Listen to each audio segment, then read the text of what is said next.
আল্লাহ তুমি আমার গুনাহগার উম্মতকে বাঁচাও।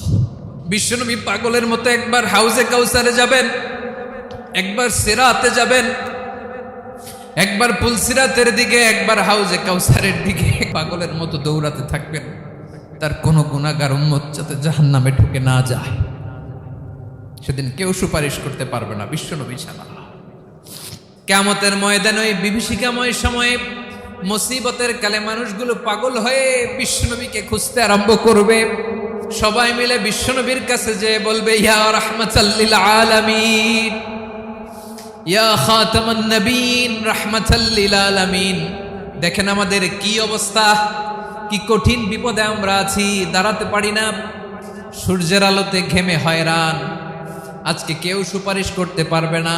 সব নবীরা অপারগতা স্বীকার করেছে, তারা বলেছে আপনি ছাড়া কেউ নাকি আল্লাহর সামনে দাঁড়াতে পারবেন না, আপনি একটু সুপারিশ করেন। বিশ্বনবী বলবেন, আসো আসো, আজকের দিনে আমি ছাড়া আল্লাহর সামনে কেউ দাঁড়াতে পারবে না।